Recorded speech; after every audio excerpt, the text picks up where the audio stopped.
From the New York Times, I'm Sabrina Tavernise, and this is The Daily.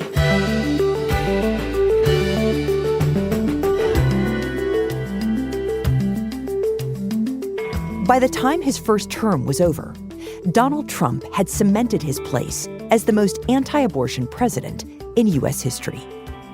Now, facing political blowback, he's trying to change that reputation. Today, my colleague Lisa Lerer on whether Trump's election year pivot can work.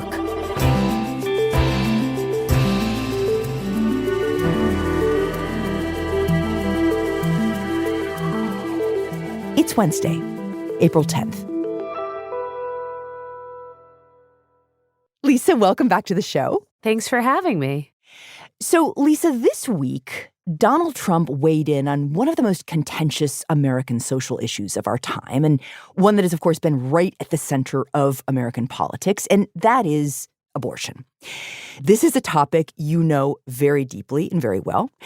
So we wanted to have you on the show to talk about what Trump said and what it means for the presidential campaign.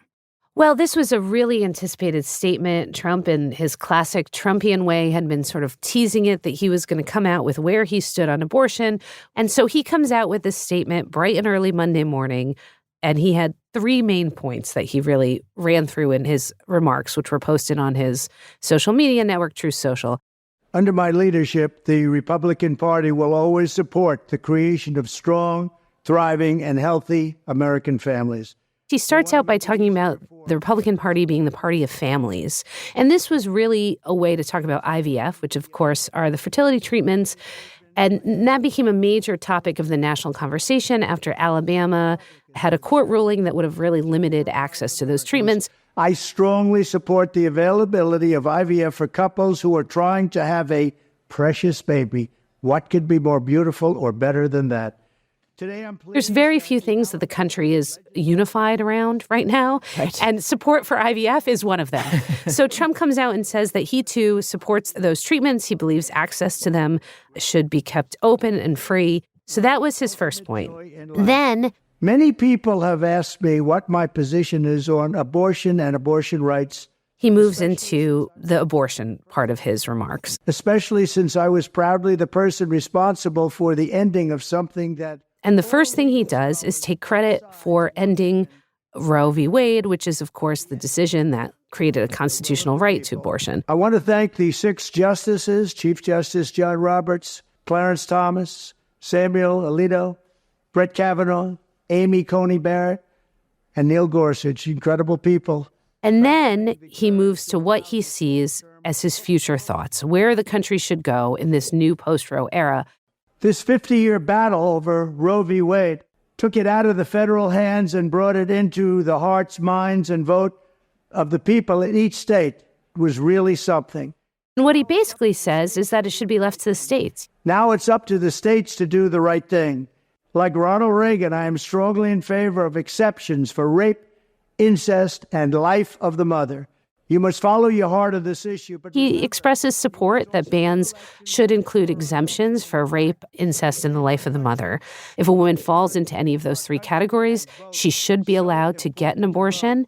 At the end of the day, it's all about will of the people. That's where we are right now, and that's what we want, the will of the people. But the most striking thing about this 4-minute video was perhaps the issue that he didn't mention at all, the issue he left out, which is this question of a 15-week federal ban. Practically since the fall of Roe, since the Dobbs case overturned that right, the anti-abortion movement has been pushing to get Republicans to line up behind this idea of a 15-week federal ban.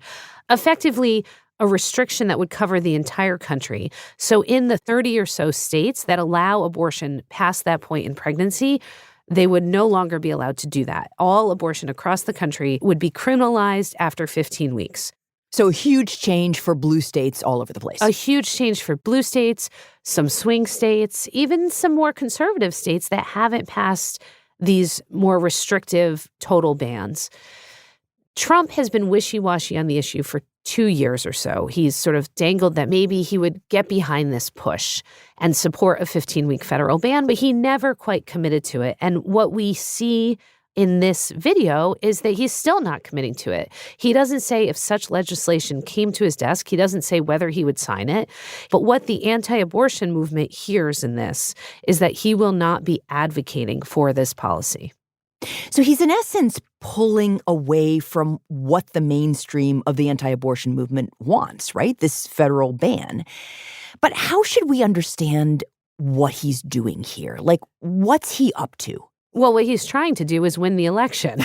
That's what he's trying to do here. I mean, abortion is a hugely important issue, this race. Democrats hope it will be the issue that could define and decide this election. Since the right to an abortion was overturned, it transformed American politics in some ways. It created this coalition of pro-abortion rights voters who have turned out for Democrats again and again. They've turned out in the midterms. They've turned out in small sort of state legislative elections. They've turned out in gubernatorial races in 2023. And Trump knows that. And so what we're seeing him do is to try to find a path through this issue that he believes has been damaging to Republicans. And what he's attempting to do with this statement is sort of defang some of the Democratic power, some of this energizing force that abortion rights has become for Democrats in American politics. But that's a pretty sharp pivot, right? I mean, this is the president who takes credit for overturning Roe, after all, and now he's trying to tack back to the middle. It is a pivot, but it's not all that surprising of one. This is a politician who, unlike probably anyone else in American public life, has taken just about every position on abortion someone could have throughout his career. Would President Trump ban partial birth abortion? Well, look, I'm very pro-choice. I hate the concept of abortion. When he first started flirting with a presidential run back in the late 90s, he went on TV and said he was very pro-choice. But you would not ban it? No. Or ban partial birth abortion? No, I am pro-choice in every respect and as far as it goes, but I just hate it. Just very briefly, I'm pro-life. A decade or so later, he became pro-life before an audience of conservatives. I've evolved on many issues over the years, and you know who else has is Ronald Reagan evolved on many issues. And I am pro-life, and if you look at... And then in 2016, when he ran, he was never the candidate of the anti-abortion crowd. They didn't trust him. They knew how he had moved on their issue. Many of them voted for other candidates, but he won over the rank and file conservative Christian voters. And they extracted during that campaign a series of promises from him. I am pro-life, and I will be appointing pro-life judges. I would think... Most significantly was that he would appoint what he called pro-life judges. Do you want to see the court overturn Roe v. Wade? Well, if we put another 2 or perhaps 3 justices on, that's really what's going to be, that will happen. And that'll happen automatically, in my opinion, because I am putting pro-life justices on the court. And he got elected, and he changed the composition of the court to a more socially conservative bent for a generation. He worked to defund Planned Parenthood. And by the time he ran again in 2020, the anti-abortion movement was calling him the most pro-life president in history. And he didn't win, but he turned out millions of Christian conservative voters behind him. Right. And so Trump leaves office in 2021, and then a year later, all of those appointments he made to the court give the anti-abortion movement really its biggest win in generations, the overturning of Roe v. Wade. His promise to appoint those pro-life judges, as he put it, bears fruit in a massive way, in a way that outpaced even what the anti-abortion movement had hoped for when they first extracted those promises for Trump back in 2016. But what they didn't see coming on either side of the abortion debate was how quickly the politics would transform. That's when we saw this historically energizing issue for Republicans become really a much more motivating issue for Democrats and independents. I think the Republicans speak very inarticulately about this subject. And when Trump saw those politics change, he began criticizing the anti-abortion movement and their leaders. I watched some of them without the exceptions, et cetera, et cetera. I said, other than certain parts of the country, you can't You're not going to win on this issue, but you will win. As pushing for restrictions that were really just, he felt a little bit too harsh. He blamed them for Republican defeats in the 2022 midterms. And so he expressed some views that this was an issue, abortion, that even though he was happy to take credit for putting those justices in who overturned Roe, that the politics of this issue, how it all shook out in the post-Roe world, was hurting Republicans and was a political loser. So in other words, throughout his career, he's followed the political winds on abortion. Exactly. For the anti-abortion movement, this is a spiritual quest. The effort to end abortion is an effort to right what they see as a moral wrong in American life. For Trump, like so many things, this is politics. This is transactional. He'll give the anti-abortion movement this, and they'll give him his votes. It's not about morality. It's about politics. It's not about morality. It's about politics. It's about winning votes. It's about courting interest groups and building his coalition.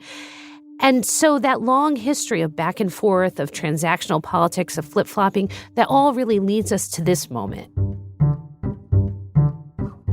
At the end of the video, he says, Always go by your heart, but we must win. We have to win.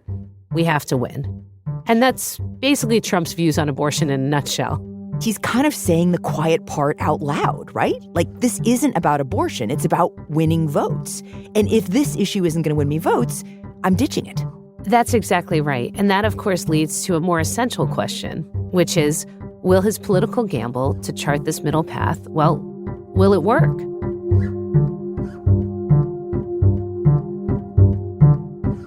We'll be right back. So, Lisa, Trump is making a bet, right? That not going all in on the abortion issue is a smart move politically. Help me understand how exactly he thinks this will help him win. Well, we don't know exactly what he's thinking, but what he's clearly trying to do is create a political position that allows moderates who may want to support him, but also support abortion rights, to cast their votes for him. I spend a lot of time talking to voters about their views on abortion, and their views are complicated, often more complicated than you can get at in survey questions. This is an issue that's really intimate. It's really personal. And so you have a lot of Republicans, mostly more moderate Republicans, who support some form of abortion rights. It's more than 40% by some surveys. And so what Trump is trying to do here is make it okay for people with these complicated views about abortion to vote for him, even if they do support abortion rights. He's saying, look, I'm not with the party that wants to do all this extreme stuff. I actually have a more moderate view. If you are kind of a moderate on the abortion issue, I'm your guy. That's exactly right. And this is important because while these voters who are Republican but support some form of abortion rights are across the country, they're more concentrated in these really crucial, swingy, battleground suburban districts, places like suburban Phoenix or suburban Milwaukee. And support in those kinds of places won Biden the election in 2020. That was a big reason why he was able to win the White House. So what Trump is trying to do is ensure that he can, while maybe not totally win those places, at least cut into Biden's strength in those areas, and also allow those voters to think about issues that he believes are more favorable for Republicans, immigration or inflation or crime. Let them vote on those issues by neutralizing, in his mind, this question about abortion rights. Right. Got it. But where does that leave his base, though? I mean, doesn't this position alienate them? Well, so what Trump is calculating here is that his base is with him anyhow. Conservative Christians are behind his bid, just as they have been since 2016. These are people who have stuck with him through all of it, not just the loss in 2020, but January 6th, the indictments, his current legal peril. A lot of these conservative Christians are still with him, and they're going to vote for him regardless of what he says about abortion now. Also, because they're still giving him credit for accomplishing this really big thing that was, in fact, the thing, the overturning of Roe. And you could really see that in the statements that anti-abortion leaders and groups put out responding to this video. People like Marjorie Dannenfelser, who leads a really big anti-abortion group. You know, some of them took issue with what Trump said. Some of them didn't like that he didn't support any kind of federal action, particularly a federal ban. But none of them said that they wouldn't be voting for him in November. And in fact, many of the leaders in the group said that they would continue to work tirelessly to defeat Biden. Okay, so this is Trump's political gambit. He's hoping that most of his base actually stays with him, and he's trying to win over some of the voters in the middle. What do his colleagues within the Republican Party make of all of this? Well, for people like Senator Lindsey Graham, like former Vice President Mike Pence, people who really had opposition to abortion as a defining cause, a central cause of their political career, they came out and said they didn't like this at all. For them, the fall of constitutional abortion rights was only the beginning. They want to eliminate abortion across the country, so they need some kind of federal statute. And so they came out and they offered some harsh criticism of Trump, saying that he had abandoned this foundational cause of the Republican Party. And Trump, he hit right back. He went on his social media network, Truth Social, and he attacked Marjorie Dannenfelser and Senator Graham, saying that they should study states' rights in the 10th Amendment. And after they did, they should get on with helping Republicans win elections rather than, he said, making it impossible for them to do so. I mean, he's doing a very Trumpy thing, right? He has that kind of bull in a china shop upending these long-held Republican positions. You know, for so long, Republicans opposed abortion no matter what. Like, that was the default position. But Trump is saying, hey, the politics have changed here, guys. We have to change with them. And for this handful of Republicans who opposed what he said, there were plenty of Republicans, particularly candidates in swing states, that quickly aligned themselves with Trump's new position on this. Carrie Lake, the Republican Senate nominee in Arizona, and the Republican in Ohio, in the Ohio Senate race, candidates in Michigan, thought that Trump had offered them a new template, a way to talk about this issue that may defang some of the political attacks against them that are being launched by Democrats. Interesting. So this is maybe showing a way kind of out of the woods for swing state Republicans on a pretty difficult issue for Republicans. Well, it's certainly giving them a glimmer of hope that they can find their way out.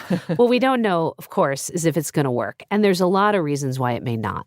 You know, Trump is really trying to have it both ways. He wants credit for being the president who appointed the justices, who overturned Roe, but he also wants to wash his hands of the political ramifications of this issue. And Democrats are just not going to let him do that. His statement on Monday was met with a flood of Democratic response. Biden put out a statement, the campaign hammered him. And perhaps the most impactful and really salient thing the Biden campaign did is they released a new ad with a woman telling the story of how after she lost her pregnancy, she was unable to get an abortion in Texas and developed a severe infection that almost killed her twice and now may make it impossible for her to ever have another child. Wow. And it's a really personal, heart-stirring ad that really gets at why this issue is just so difficult for Republicans. The stories are so intimate, they're so real, and there's just a steady drumbeat of them coming out of these conservative states. So as much as Republicans want to talk about this in this sort of distance way of states' rights versus federal rights, this is a situation that is really real for a lot of women in America and forcing them to make really difficult medical and emotional choices. So it continues to be a very live, very difficult issue for Trump. I mean, you know, saying it should be back to the states, as you point out, doesn't mean that the issue goes away. The states are still passing these very restrictive bans, which are, of course, made possible by the overturning of Roe. And these bans are, at a national level, pretty unpopular. Correct. And even if Republicans in Congress aren't taking steps on this, Republicans in state houses are moving forward. We saw this in Florida, where the court upheld a 15-week ban that will next month be a 6-week ban on the procedure. That issue will then go to voters in November in the form of a ballot measure. And even as we sit here right now recording this episode in the studio, we are waiting on a decision from the Arizona Supreme Court, which is going to decide whether the state's current ban on nearly all abortions after 15 weeks stays in place or becomes something even more restrictive. So this is just a very live issue, and it's something that continues to dominate headlines and continues to be top of mind for a lot of American voters, and particularly American women. And Look, I think what Donald Trump really wanted to do with this video was take abortion off the table, sort of neutralize it for the election. But whatever Trump wants, this issue is not going anywhere. It's something that's going to continue to dominate through this presidential race and potentially beyond. Lisa, thank you. Thank you for having me.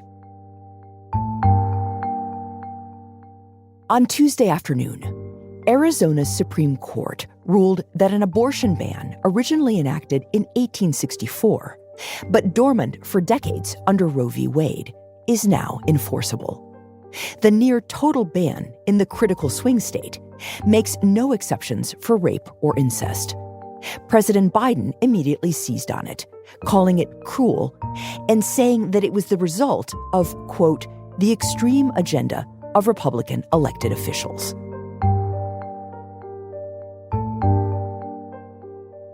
We'll be right back.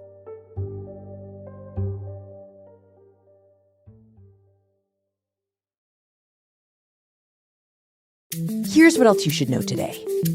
On Tuesday, Jennifer and James Crumbley, whose teenage son perpetrated the deadliest school shooting in Michigan's history, were sentenced to 10 to 15 years in prison. They had been convicted of involuntary manslaughter for failing to prevent their son, Ethan, from killing 4 of his classmates. The historic sentencing makes the Crumbleys the first parents in the country to be convicted for the deaths caused by their child in a mass shooting. Prosecutors argued that the Crumbleys ignored warning signs and accused Mr. Crumbley of failing to secure the gun his son used in the shooting. Their son pled guilty to 24 charges, including first-degree murder, and was sentenced last year to life in prison without parole. He did not testify in either of his parents' trials. Today's episode was produced by Rob Zipko, Luke Vanderplug, and Shannon Lin, with help from Summer Tamad. It was edited by Lexi Diao, with help from Michael Benoit. Contains original music by Marian Lozano, Dan Powell, Diane Wong, and Pat McCusker, and was engineered by Chris Wood. Our theme music is by Jim Brunberg and Ben Landsverk of Wonderly.